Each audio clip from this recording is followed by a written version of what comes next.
Epilogue. Not ready to give up, the princess continued to pay Flio visit after visit, asking him to take up the role of true hero, but Flio simply refused.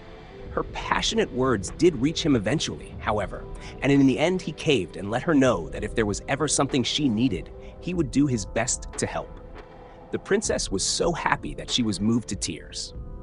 She had been so desperate to secure his allegiance that at one point she said, quite without thinking, that she would offer him her heart and body if he wished.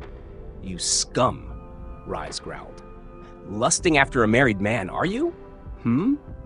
It took all four of Balarasa's party to hold her back from attacking.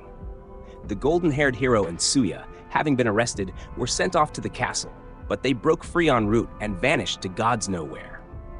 The princess circulated wanted posters for the two throughout the magical kingdom of Clyrode and even to the neighboring kingdoms, offering a bounty for the pair's arrest. One day in Flio's house. "All right," said Flio, "let's head to town." Rise followed after him. "Watch the house while we're gone, please, Haya." "As you wish, exalted one, mistress. I shall clean the house and do the laundry.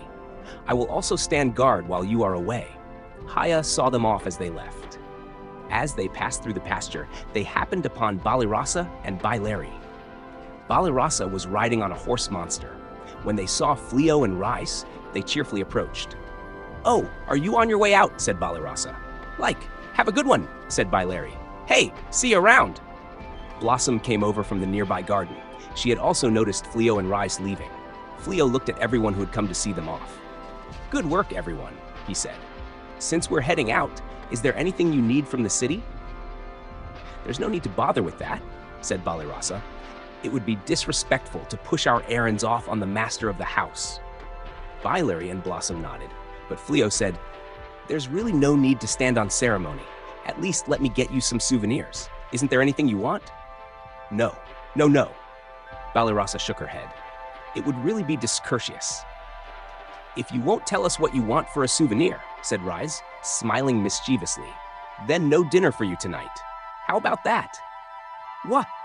Balirasa, not really meaning to, cried out piteously. "That's not fair." Everyone had a good laugh at her reaction. At this point, Bellano darted out of the door. After waiting for a moment, she finally greeted them.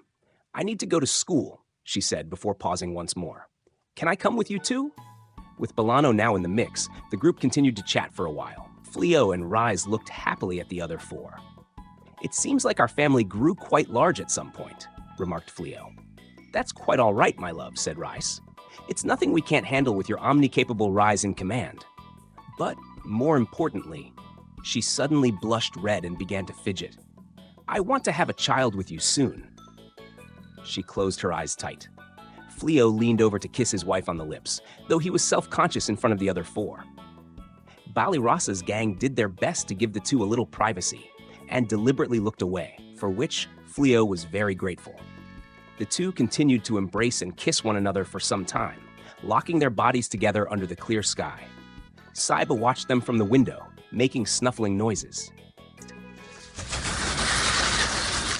Thank you very much for reading this book. This was my third story, released online a year ago. It was my first story featuring an overpowered protagonist. I'm an old-fashioned type, so I had always thought that writing overpowered characters in an isekai story was a bit too convenient. But seeing how popular that sort of story was, I changed my mind and decided it might be fun to try writing my own story with a cheat-level protagonist. Through a number of twists and turns, it ended up published as a novel. This was really just a story where I just did whatever I felt like. There were times when I wondered if it was really okay to publish something like this, but in the end, I'm happy for the chance to share Flio and all of the other colorful characters in this story with the world.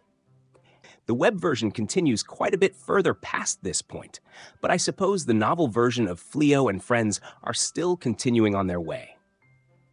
I hope you'll continue to read Chillin in Another World with Level 2 Super Cheat Powers as it continues in light novel and web novel forms. Finally, I'd like to give my deepest thanks to Katagiri-sama for the wonderful illustrations, to Overlap and everyone else for their efforts to get this book published, and to all of you who chose to read this. Miya Kinojo, December 2016.